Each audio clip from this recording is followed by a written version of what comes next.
ಎಲ್ರಿಗೂ ನಮಸ್ಕಾರ.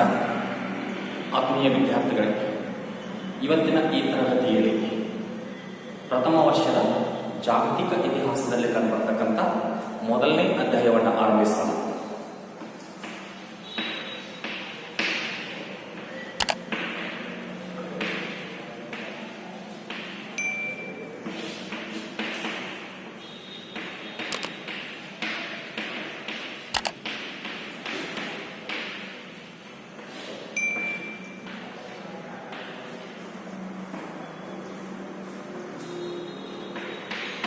ಜಾಗತಿಕ ಇತಿಹಾಸದ ಮೊದಲ ಒಂದು ಅಧ್ಯಾಯ ಯಾವುದು ಅಂದ್ರೆ ಪೀಠಿಕೆ ಅಥವಾ ಇಂಟ್ರೊಡಕ್ಷನ್.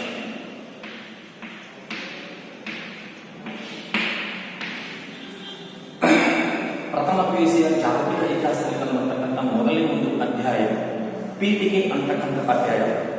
ಈ ಒಂದು ಪೀಠಿಕೆ ಅಂತಕ್ಕಂಥ ಅಧ್ಯಾಯದಲ್ಲಿ ಇವತ್ತಿನ ಅವಧಿಯಲ್ಲಿ ನಾವು ಚರ್ಚೆ ಮಾಡತಕ್ಕಂಥ ಒಂದು ವಿಷಯಗಳು ಯಾವಪ್ಪ ಅಂತಂದ್ರೆ ಇತಿಹಾಸ ವಿಷಯಕ್ಕೆ ಸಂಬಂಧಿಸಿದಂತೆ ಇತಿಹಾಸದ ಅರ್ಥ ಆಗಿರ್ಬೋದು, ಇತಿಹಾಸಕ್ಕೆ ಸಂಬಂಧಿಸಿರ್ತಕ್ಕಂಥ ವ್ಯಾಖ್ಯೆಗಳಾಗಿರ್ಬೋದು, ಹಾಗೂ ಇತಿಹಾಸ ಅಧ್ಯಯನದ ಪ್ರಾಮುಖ್ಯತೆ, ಹೀಗೆ ಈ ಮೂರು ಅಂಶಗಳನ್ನು ಏನು ಮಾಡೋಣಪ್ಪ ಅಂತಂದ್ರೆ ಈ ಒಂದು ಪೀಠಿಕೆ ಅಂತಕ್ಕಂಥ ಒಂದು ಅಧ್ಯಾಯದಲ್ಲಿ ಚರ್ಚೆ ಮಾಡೋಣ. ಅದರಲ್ಲಿ ಆರಂಭಿಕವಾಗಿ ನಾವೇನು ಮಾಡೋಣಪ್ಪ ಅಂದ್ರೆ ಇತಿಹಾಸದ ಅರ್ಥವನ್ನು ಕುರಿತು ಚರ್ಚೆ ಮಾಡೋಣ. ಮೀನಿಂಗ್ ಆಫ್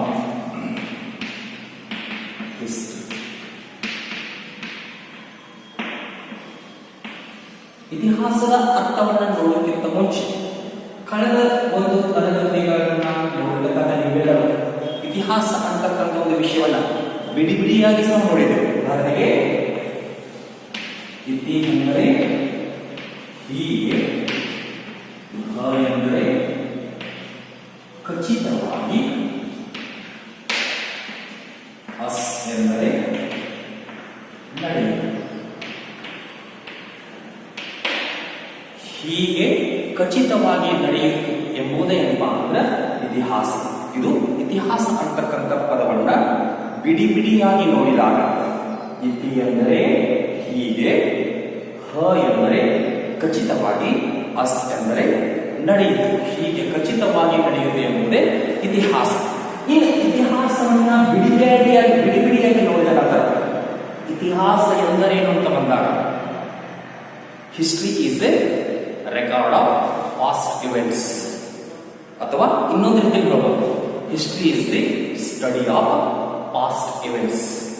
ಗತಕಾಲದ ಘಟನೆಗಳ ದಾಖಲೆಯೇ ಇತಿಹಾಸ, ಅಥವಾ ಗತಕಾಲದ ಘಟನೆಗಳ ಅಧ್ಯಯನವೇ ಇತಿಹಾಸ. ಇದು ಸಿಂಪಲ್ ಮೀನಿಂಗ್. ಯಾವುದಾದ್ರಿ ಇತಿಹಾಸ ಎಂದರೇನು ಅಂತಕ್ಕಂಥ ಒಂದು ಪದದ ಅರ್ಥ. ಇತಿಹಾಸ ಅಂದ್ರೆ history is the study of past events. ಇತಿಹಾಸವು ಗತಕಾಲದ ಘಟನೆಗಳ ಅಧ್ಯಯನವಾಗಿದೆ, ಅಥವಾ ಇದಕ್ಕೆ ಇನ್ನೊಂದು ರೀತಿಯಲ್ಲಿ ಏನಾದ್ರೆ ಹಿಸ್ಟ್ರಿ ಈಸ್ ದಿ ಅಥವಾ history is a record of past events. ಗತಕಾಲದ ಘಟನೆಗಳ ದಾಖಲೆಯೇ ಇತಿಹಾಸ. ಇನ್ನು ಗತಕಾಲದ ಘಟನೆಗಳ ಪಾಸ್ಟ್ ಇವೆಂಟ್ಸ್ ಅಂದ್ರೆ ಅವರೇ ಈ ಹಿಂದೆ ನಡೆದು ಹೋಗಿರ್ತಕ್ಕಂಥ ಒಂದು ಘಟನೆಗಳು, ಯಾವುದೇ ರೀತಿಯಾಗಿರ್ತಕ್ಕಂಥ ಘಟನೆಗಳಾಗಿರ್ಬೋದು. ಉದಾಹರಣೆಗೆ ನಿಮ್ಮ ಜಾಗತಿಕ ಇತಿಹಾಸಕ್ಕೆ ಸಂಬಂಧಿಸಿದಂತೆ ಮಾತ್ರ ನಾವು ಉದಾಹರಣೆಗೆ ಪ್ರಾಚೀನ ಕಾಲಾವಧಿಯಲ್ಲಿ ಕಂಡುಬರತಕ್ಕಂಥ ಸರ್ವಾಧಿಕಾರಿಗಳಾಗಿರ್ಬೋದು, ಅಥವಾ ಪ್ರಮುಖ ನಾಗರಿಕತೆಗಳಾಗಿರ್ಬೋದು, ಮಹಾಯುದ್ಧಗಳಾಗಿರಬಹುದು, ಪ್ರಮುಖ ಸಾಮ್ರಾಜ್ಯಗಳಾಗಿರ್ಬೋದು, ಪ್ರಮುಖ ಧರ್ಮಗಳಾಗಿರ್ಬೋದು. ಹೀಗೆ ಇವೆಲ್ಲವುಗಳು ಈಗೇನಾಗಪ್ಪ ಅಂತಂದ್ರೆ ನಡೆದ ಹೋದವು. ಇವೆಲ್ಲವುಗಳ ಬಗ್ಗೆ ಪುನಃ ಅಧ್ಯಯನ ಮಾಡೋದೇ ಮಾತ್ರ ಇತಿಹಾಸ. ಇತಿಹಾಸ ಅಂದ್ರೆ ಗತಕಾಲದ ಘಟನೆಗಳ ಅಧ್ಯಯನವೇ ಇತಿಹಾಸ. ಇನ್ನು ಈ ಇತಿಹಾಸ ಅಧ್ಯಯನ ಯಾರಿಂದ ಆರಂಭವಾಯಿತು ಅಂತಕ್ಕಂಥ ಒಂದು ವಿಷಯದ ಹಿನ್ನೆಲೆ ಬಂದಾಗ ಇತಿಹಾಸವನ್ನ ಮೊಟ್ಟ ಮೊದಲ ಬಾರಿಗೆ ಬರೆಯಲಿಕ್ಕೆ ಅಥವಾ ಅಧ್ಯಯನ ಮಾಡಲಿಕ್ಕೆ ಆರಂಭಿಸತಕ್ಕಂಥ ಒಂದು ದೇಶ ಅಂತ ಅಂದ್ರೆ ಗ್ರೀಕ್ ಅಂತಕ್ಕಂಥ ಒಂದು ದೇಶ. ಯಾವ ದೇಶ ಹೇಳಿ? ಗ್ರೀಕ್ ಅಂತಕ್ಕಂಥ ದೇಶ. ಈ ಗ್ರೀಕ್ ದೇಶದಲ್ಲಿ ಕಂಡುಬರ್ತಕ್ಕಂಥ ಹೆರೋಡೋಟಸ್ ಅಂತಕ್ಕಂಥ ವ್ಯಕ್ತಿ. ಯಾರಿಗೆ? ಹೆರೋಡೋಟಸ್. ಈ ಹೆರೋಡೋಟಸ್ ಅಂತಕ್ಕಂಥ ವ್ಯಕ್ತಿ he gave meaning and scope to history. ಈತ ಏನ್ ಮಾಡ್ತಾನಪ್ಪ ಅಂದ್ರೆ ಇತಿಹಾಸಕ್ಕೆ ಅರ್ಥ ಮತ್ತು ವಿವರಣೆಯನ್ನು ಕೊಡ್ತಾನೆ ಅಥವಾ ವ್ಯಾಪ್ತಿಯನ್ನು ಕೊಡ್ತಾನೆ. ಯಾರಿ? ಹೆರೋಡೋಟಸ್. ಹೀಗಾಗಿ ಹೆರೋಡೋಟಸ್ ಅಂತಕ್ಕಂಥ ವ್ಯಕ್ತಿಯಿಂದ ಮೊಟ್ಟ ಮೊದಲ ಬಾರಿಗೆ ಇತಿಹಾಸದ ಅಧ್ಯಯನ ಆರಂಭ ಆಯಿತು. ಈ ಹಿನ್ನೆಲೆ ಇಟ್ಟುಕೊಂಡು ಹೆರೋಡೋಟಸ್ ನಾವೇನು ಹೇಳಿದ್ರಪ್ಪ ಅಂದ್ರೆ ಫಾದರ್ ಆಫ್ ಹಿಸ್ಟ್ರಿ, ಇತಿಹಾಸದ ಪಿತಾಮಹ ಅಂತ ಕರೀತೀವಿ. ಒಂದು ಮಾರ್ಕ್ಸ್ ಕ್ವಶನ್ ಕೊಂಡ್ಬರ್ದ್ರಿ, ಇತಿಹಾಸದ ಪಿತಾಮಹ ಯಾರು ಅಂತ ಕೇಳಿದ್ರೆ ಇತಿಹಾಸದ ಪಿತಾಮಹ ಯಾರಪ್ಪ ಅಂದ್ರೆ ಹೆರೋಡೋಟಸ್. ಈ ಹೆರೋಡೋಟಸ್ ಕಂಡು ಬರ್ತಕ್ಕಂಥ ದೇಶ ಗ್ರೀಕ್ ಅಂತಕ್ಕಂಥ ದೇಶ. ಹೀಗಾಗಿ ಗ್ರೀಕ್ ದೇಶದಲ್ಲಿ ಕಂಡು ಬರ್ತಕ್ಕಂಥ ಹೆರೋಡೋಟಸ್ ಅಂತಕ್ಕಂಥ ವ್ಯಕ್ತಿಯಿಂದ ಏನಪ್ಪಾ ಅಂದ್ರೆ ಇತಿಹಾಸದ ಅಧ್ಯಯನ ಆರಂಭ ಆಯಿತು. ಈ ಹಿನ್ನೆಲೆ ಇಟ್ಟುಕೊಂಡು ಈ ಗ್ರೀಕ್ ದೇಶವನ್ನ ಮದರ್ ಲ್ಯಾಂಡ್ ಆಫ್ ಹಿಸ್ಟ್ರಿ, ಇತಿಹಾಸದ ತವರು ಮನೆ ಅಂತ ಕರಿತೀವಿ ನಾವು. ಕಾರಣ ಇತಿಹಾಸ ಮೊಟ್ಟ ಮೊದಲ ಬಾರಿಗೆ ಅದರ ಒಂದು ಅಧ್ಯಯನ ಆಗುವುದು ಗ್ರೀಕ್ನಲ್ಲಿ. ಹೀಗಾಗಿ ಈ ಹಿನ್ನೆಲೆ ಇಟ್ಕೊಂಡು ಗ್ರೀಕ್ನಲ್ಲಿ ಬರ್ತಕ್ಕಂಥ ಹೆರೋಡೋಟಸ್ ಅಂತಕ್ಕಂಥ ವ್ಯಕ್ತಿ ಇತಿಹಾಸಕ್ಕೆ ಮೊಟ್ಟ ಮೊದಲ ಬಾರಿಗೆ ಅರ್ಥ ವಿವರಣೆ ನೀಡುವುದು ಅಷ್ಟೇ ಅಲ್ಲದೆ ಇತಿಹಾಸದ ಅಧ್ಯಯನವನ್ನು ಆರಂಭಿಸಿದ. ಹೀಗಾಗಿ ಇತಿಹಾಸದ ಪಿತಾಮಹ ಅಂತ ಯಾರನ್ನ ಕರೀತೀರಿ? ಹೆರೋಡೋಟಸ್ ನನ್ನ ಇತಿಹಾಸ ಅಧ್ಯಯನ ಎಲ್ಲಿ ಆರಂಭವಾಯಿತಂದಾಗ ಗ್ರೀಕ್ ದೇಶದಲ್ಲಿ. ಈ ಹಿನ್ನೆಲೆ ಇಟ್ಕೊಂಡು ಗ್ರೀಕ್ ದೇಶ ಏನಂತ ಕರೀತೀರಿ? ಇತಿಹಾಸದ ತವರು ಮನೆ ಅಥವಾ ಇತಿಹಾಸ ಅಧ್ಯಯನದ ತವರು ಮನೆ. ಇನ್ನು ಗ್ರೀಕ್ನಲ್ಲಿ ಹೆರೋಡೋಟಸ್ನಿಂದ ಆರಂಭವಾಗಿರ್ತಕ್ಕಂತಹ ಈ ಇತಿಹಾಸದ ಒಂದು ಅರ್ಥದ ಹಿನ್ನೆಲೆಗೆ ಬಂದಾಗ 2 ಭಾಷೆ ಕ್ವಶನ್ ಕೇಳಿದಾಗ ಇತಿಹಾಸದ ಅರ್ಥವನ್ನು ವಿವರಿಸಿ. ಇದರಲ್ಲಿ ಹಿಸ್ಟ್ರಿ ಅಂತಕ್ಕಂಥ ಒಂದು ಪದ ಯಾವ ರೀತಿಯಾಗಿ ಬಳಕೆಗೆ ಬಂತು ಹಾಗೂ ಯಾವ ಭಾಷೆಯಿಂದ ಬಂತು ಅಂತಕ್ಕಂಥ ಒಂದು ಹಿನ್ನೆಲೆಗೆ ಬಂದಾಗ the term history is derived from Greek word historia. History meaning ಏನ್ರಿ? The term history is derived from Greek word historia, which means historia means enquiry or investigation.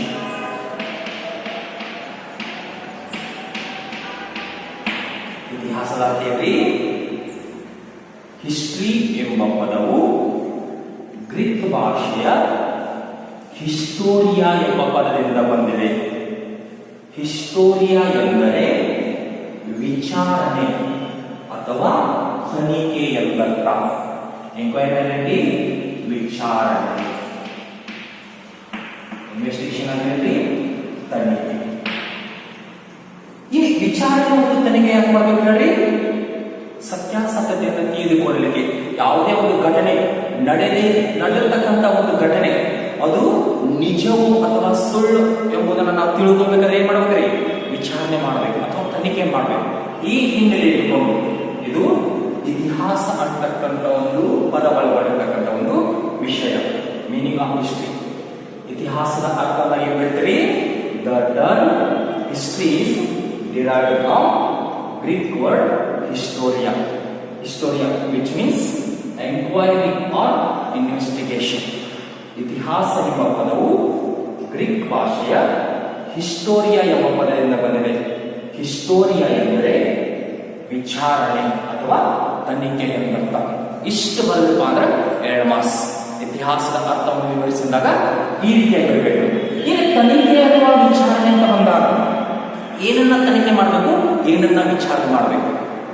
ಯಾವುದೇ ಒಂದು ಘಟನೆ ನಡೆದಿದೆ. ಉದಾಹರಣೆಗೆ ನಾ ಏನು ಹೇಳ್ತಾನಪ್ಪ ಅಂದ್ರೆ ಈ ಹಿಂದೆ ಅಲೆಕ್ಸಾಂಡರ್ ಅಂತಕ್ಕಂಥ ಒಬ್ಬ ವ್ಯಕ್ತಿ ಇದ್ದ ಅಂತ ನಾ ಹೇಳ್ತಾನೆ. ನಾನು ಹೇಳಿರ್ತಕ್ಕಂಥ ಒಂದು ಮಾತನ್ನು ನೀವು ನೇರವಾಗಿ ನಂಬಲ್ಲ. ನಾನು ಹೇಳಿರ್ತಕ್ಕಂಥ ಒಂದು ಮಾತಿನ ಕುರಿತಾಗಿ ನೀವೇನ್ ಮಾಡ್ತೀರಿ? ವಿಚಾರಣೆ ಮಾಡ್ತೀರಿ. ಬೇರೆ ಬೇರೆಯವರ ಏನ್ ಮಾಡ್ತಾರೆ? ಎಂಕ್ವೈರಿ ಮಾಡ್ತಾರೆ. ಉದಾಹರಣೆಗೆ ನಮ್ಮ ಕ್ಲಾಸ್ ನಲ್ಲಿ ಹಿಸ್ಟ್ರಿ ಸರ್ ಈ ಒಬ್ಬ ವ್ಯಕ್ತಿ ಬಗ್ಗೆ ಹೇಳಿದ, ಆ ವ್ಯಕ್ತಿ ಇದ್ದೋ ಇಲ್ವೋ, ಅವರು ಹೇಳಿರ್ತಕ್ಕಂಥ ಮಾತು ನಿಜವೋ ಅಥವಾ ಸುಳ್ಳು, ಹೀಗೆ ಈ ರೀತಿಯಾಗಿ ನೀವೇನ್ ಮಾಡ್ತೀರಿ? ವಿಚಾರಣೆ ಕೈಗೊಳ್ತೀರಿ. ವಿಚಾರಣೆ ಯಾಕೆ ಕೈಗೊಳ್ತೀರಿ ಹೇಳ್ರಿ? ಅದರ ಒಂದು ಸತ್ಯಾಸತ್ಯತೆಯನ್ನ ತಿಳಿದುಕೊಳ್ಳಲಿಕ್ಕೆ ಅಥವಾ ಅದರ ಒಂದು ನಿಜವಾದ ರೂಪರೇಷವನ್ನ ಅರಿತುಕೊಳ್ಳಲಿಕ್ಕೆ. ಹೀಗಾಗಿ ಈ ಹಿನ್ನೆಲೆ ಇಟ್ಟುಕೊಂಡು ಇತಿಹಾಸ ಅಂತ ತೆಗೆದುಕೊಂಡಾಗ ಈ ಒಂದು ಇತಿಹಾಸ ಅಧ್ಯಯನದ ಒಂದು ಮುಖ್ಯ ಉದ್ದೇಶ ಏನಪ್ಪಾ ಅಂದ್ರೆ ಸೀಕ್ ಟ್ರೂತ್. ಇತಿಹಾಸ ಅಧ್ಯಯನ ಒಂದು ಮುಖ್ಯ ಉದ್ದೇಶ ಏನಪ್ಪಾ ಅಂದ್ರೆ ಸೀಕ್ ಟ್ರೂತ್ ಅಂದ್ರೆ ಸತ್ಯಾನ್ವೇಷಣೆ ಮಾಡುವುದು. The main purpose of history is seek of truth. ಇತಿಹಾಸ ಅಧ್ಯಯನದ ಒಂದು ಮುಖ್ಯ ಉದ್ದೇಶ ಏನಪ್ಪಾ ಅಂದ್ರೆ ಸತ್ಯಾನ್ವೇಷಣೆ.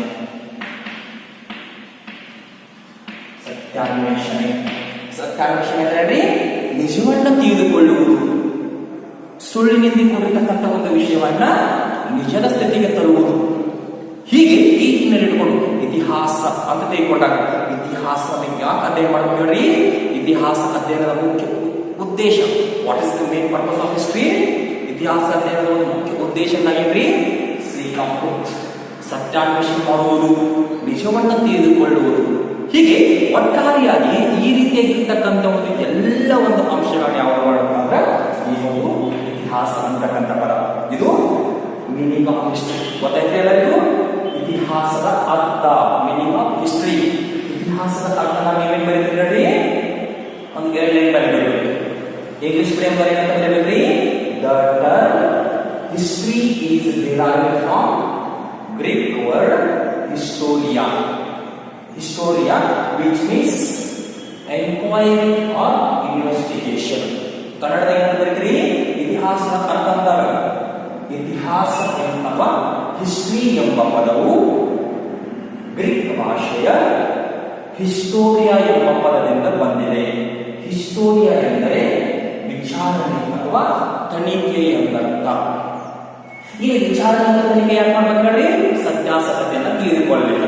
ಇನ್ನು ಇತಿಹಾಸ ಅಧ್ಯಯನದ ಉದ್ದೇಶ ಏನು ಹೇಳ್ತೀರಿ? What is the main purpose of history? The history is main purpose of the main purpose of history is seek of truth. ಇತಿಹಾಸದ ಒಂದು ಮುಖ್ಯ ಉದ್ದೇಶ ಅಂದ್ರೆ ಸತ್ಯಾನ್ವೇಷಣೆ ಮಾಡುವುದು, ಸತ್ಯವನ್ನು ತಿಳಿದುಕೊಳ್ಳುವುದು, ಸತ್ಯವನ್ನು ಹುಡುಕುವುದು. ಇದು ಇತಿಹಾಸದ ಒಂದು ಮುಖ್ಯ ಉದ್ದೇಶ. ಇದಿಷ್ಟೇ ಮಾತ್ರ ಇತಿಹಾಸಕ್ಕೆ ಸಂಬಂಧಿಸಿರ್ತಕ್ಕಂಥ ಇತಿಹಾಸ ಅರ್ಥವಾಗಿರತಕ್ಕಂಥ ಒಂದು ಹಿನ್ನೆಲೆ. ಇದೇ ಇತಿಹಾಸದ ಒಂದು ಅರ್ಥಕ್ಕೆ ಸಂಸ್ಕೃತದಲ್ಲಿ ಒಂದು ಮಾತುಗಾತ. ಉದಾಹರಣೆಗೆ ಸಂಸ್ಕೃತದಲ್ಲಿ ಇತಿಹಾಸ ಎಂದರೆ ಹೀಗೆ ಖಚಿತವಾಗಿ ನಡೆಯುವುದು ಎಂದರ್ಥ. ಸಂಸ್ಕೃತದಲ್ಲಿ ಇತಿಹಾಸ ಏನಂದರೆ ಹೀಗೆ ಖಚಿತವಾಗಿ ನಡೆಯುವುದು ಎಂದರ್ಥ. The definite events that have occurred ಅಂತ ಹೇಳ್ತಾರೆ. The definite events that have occurred, ಹೀಗೆ ಖಚಿತವಾಗಿ ನಡೆಯುವುದು ಎಂದರ್ಥ. ಇದೇನ್ರಿ ಅಕಾರ್ಡಿಂಗ್ ಟು ಸಂಸ್ಕೃತದ ಪ್ರಕಾರ ಇತಿಹಾಸ ಅಂದ್ರೆ ಹೀಗೆ ಖಚಿತವಾಗಿ ನಡೆಯುವುದು ಎಂದರ್ಥ. ಇನ್ನು ತದನಂತರದಲ್ಲಿ ಇತಿಹಾಸ ತೆಗೆದುಕೊಂಡಾಗ history is dealing with all aspects of human life.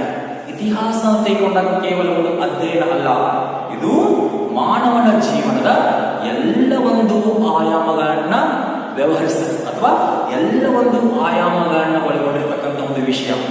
History is dealing with all aspects of human life. ಇತಿಹಾಸವು ಏನ್ ಮಾಡಬೇಕು ಅಂದ್ರೆ ಕೇವಲ ಒಂದು ಘಟನೆಯನ್ನ ಮಾತ್ರ ಚರ್ಚಿಸದೆ ಇದು ಮಾನವನ ಜೀವನಕ್ಕೆ ಸಂಬಂಧಿಸಿರ್ತಕ್ಕಂಥ ಎಲ್ಲ ಆಯಾಮಗಳನ್ನ ಒಳಗೊಂಡಿರುತ್ತೆ ಅಥವಾ ಎಲ್ಲ ಆಯಾಮಗಳ ಬಗ್ಗೆ ವ್ಯವಹಾರ ಮಾಡಬೇಕು. ಯಾವ ರೀತಿ ಹೇಳಿ? ಒಬ್ಬ ವ್ಯಕ್ತಿಯ ಬಗ್ಗೆ. ಉದಾಹರಣೆಗೆ ಇತಿಹಾಸದ ಮುಖ್ಯವಾಗಿ ನಮಗೆ ಏನು ಕಂಡುಬರುತ್ತೆ ಹೇಳಿ? ರಾಜಮನೆತನಗಳ ಇತಿಹಾಸ. ಒಬ್ಬ ರಾಜನ ರಾಜಕೀಯ ಸ್ಥಿತಿ, ಪೊಲಿಟಿಕಲ್ ಕಂಡೀಷನ್ ಆಗಿರ್ಬೋದು ಅಥವಾ ಪೊಲಿಟಿಕಲ್ ಲೈಫ್ ರಾಜಕೀಯ ಜೀವನ ಆಗಿರ್ಬೋದು, ಸೋಷಿಯಲ್ ಲೈಫ್ ಸಾಮಾಜಿಕ ಜೀವನ ಆಗಿರ್ಬೋದು, ಎಕನಾಮಿಕ್ ಲೈಫ್ ಆರ್ಥಿಕ ಜೀವನ ಆಗಿರ್ಬೋದು, ರಿಲಿಜಿಯಸ್ ಲೈಫ್ ಧಾರ್ಮಿಕ ಜೀವನ ಆಗಿರ್ಬೋದು, ಅಲ್ಲಿ ಕಂಡುಬರ್ತಕ್ಕಂಥ ಟ್ರೆಡಿಷನ್ಸ್ ಆಗಿರ್ಬೋದು, ಕಸ್ಟಮ್ಸ್ ಆಗಿರ್ಬೋದು, ಅವರ ಕಾಲಾವಧಿಯಲ್ಲಿ ಕಂಡುಬರ್ತಕ್ಕಂಥ ಟ್ರೇಡ್ ಅಂಡ್ ಕಾಮರ್ಸ್ ಆಗಿರ್ಬೋದು. ಹೀಗೆ ಒಬ್ಬ ವ್ಯಕ್ತಿಗೆ ಸಂಬಂಧಿಸಿರ್ತಕ್ಕಂಥ ಒಂದು ಎಲ್ಲ ವಿಷಯಗಳ ಕುರಿತು ಏನ್ ಮಾಡಬೇಕು ಅಂದ್ರೆ ವಿವರ ಸಹಿತವಾಗಿರ್ತಕ್ಕಂಥ ಅಧ್ಯಯನ ಮಾಡಬೇಕು. ಯಾವುದ್ರಿ?